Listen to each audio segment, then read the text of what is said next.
রমজান মাস মানেই শুধু না খাওয়া বা না পান করার একটি সময়, এই ধারণা কি আসলে খুবই সীমিত। রমজান হলো এমন একটি সময় যখন মানুষের শরীর, মন এবং জীবনধারা একসাথে রিসেট হওয়ার সুযোগ পায়। সারা বছর আমরা অনিয়মিত খাবার খাই, অতিরিক্ত চিনি গ্রহণ করি, কম ঘুমাই আর মানসিক চাপ নিয়ে দিন কাটাই।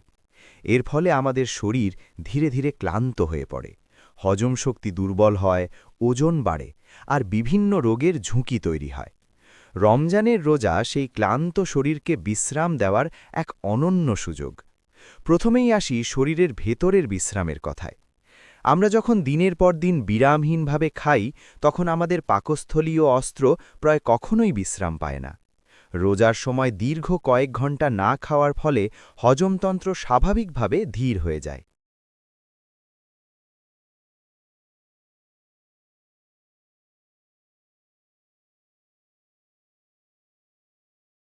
এই সময় শরীর খাবার হজমে কম শক্তি ব্যয় করে, বরং সেই শক্তি ব্যবহার করে নিজের ভেতরের পরিষ্কার পরিচ্ছন্নতার কাজে।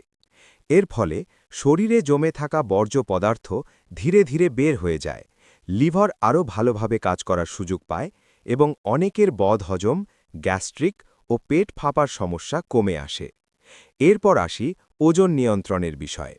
রোজার সময় শরীর প্রথমে রক্তে থাকা শর্করা ব্যবহার করে শক্তি তৈরি করে, কিন্তু নির্দিষ্ট সময় পর যখন সেই শর্করা শেষ হয়ে যায়, তখন শরীর বাধ্য হয়ে জমে থাকা চর্বি ব্যবহার করতে শুরু করে।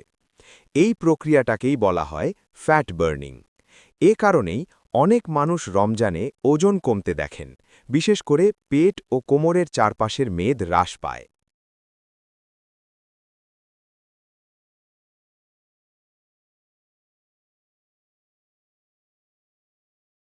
তবে এখানে একটি গুরুত্বপূর্ণ বিষয় মনে রাখতে হবে। ইফতার ও সাহারিতে যদি অতিরিক্ত ভাজা পোড়া, মিষ্টি আর কৃত্রিম পানীয় গ্রহণ করা হয়, তাহলে রোজার এই প্রাকৃতিক উপকার অনেকটাই নষ্ট হয়ে যায়। সঠিক খাবার বেছে নিলে রোজা হতে পারে একটি নিরাপদ ও কার্যকর ওজন নিয়ন্ত্রণ পদ্ধতি। রোজার আরেকটি বড় উপকার হল ডায়াবেটিস ও হৃদরোগের ঝুঁকি কমানো। নিয়মিত ও সঠিকভাবে রোজা রাখলে শরীরে ইনসুলিন ব্যবস্থাপনা উন্নত হয়। এর মানে হল শরীর রক্তের শর্করাকে আরও ভালোভাবে নিয়ন্ত্রণ করতে পারে।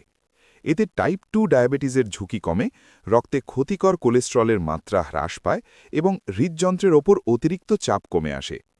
অনেক স্বাস্থ্য বিশেষজ্ঞ মনে করেন সংযম ও নিয়ন্ত্রিত খাদ্যাভ্যাসের এই অভ্যাস হৃদরোগ প্রতিরোধে গুরুত্বপূর্ণ ভূমিকা রাখতে পারে।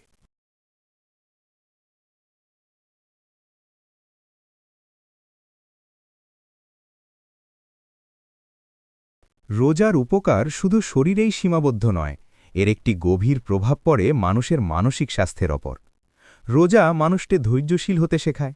ক্ষুধা, তৃষ্ণা ও রাগ নিয়ন্ত্রণ করার মাধ্যমে মানুষ নিজের আবেগকে শাসন করতে শেখে। এর ফলে মানসিক চাপ কমে, উদ্বেগ ও অস্থিরতার হ্রাস পায় এবং মন আরও শান্ত ও স্থির হয়ে ওঠে। নিয়মিত নামাজ, কোরআন তিলাওয়াত এবং আত্মসংযম মস্তিষ্কে ইতিবাচক প্রভাব ফেলে। অনেকেই লক্ষ্য করেন রমজানে তাদের মনোযোগ শক্তি ও স্মৃতিশক্তি আগের চেয়ে ভালো থাকে। রমজান আমাদের জীবনধারাকেও সুন্দরভাবে সাজাতে শেখায়। সময়মতো ঘুমানো, সময়মতো খাওয়া, অপ্রয়োজনীয় অভ্যাস কমানো, এই সব কিছুই একটি শৃঙ্খলাবদ্ধ জীবনের দিকে নিয়ে যায়। এই শৃঙ্খলাই একজন মানুষকে শারীরিক ও মানসিকভাবে শক্তিশালী করে তোলে।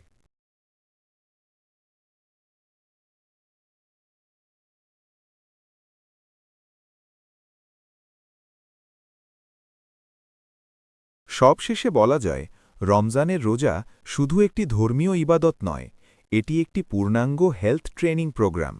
যদি আপনি এই মাসে পরিমিত খাবার খান, পর্যাপ্ত পানি পান করেন, হালকা হাঁটা বা শরীরচর্চা করেন এবং মানসিক সংযম বজায় রাখেন, তাহলে এর ইতিবাচক প্রভাব রমজান শেষ হওয়ার পরও দীর্ঘদিন থাকবে। আপনি যদি চান আপনার শরীর সুস্থ থাকুক, মন শান্ত থাকুক আর জীবন হোক আরও নিয়ন্ত্রিত, তাহলে রমজানের রোজাকে গ্রহণ করুন সচেতনতার সাথে। হেলদি হ্যাকস চ্যানেলটি সাবস্ক্রাইব করুন, ভিডিওটি ভালো লাগলে অবশ্যই লাইক দিন এবং কমেন্টে লিখে জানান রমজানের রোজা আপনার জীবনে কী পরিবর্তন এনেছে।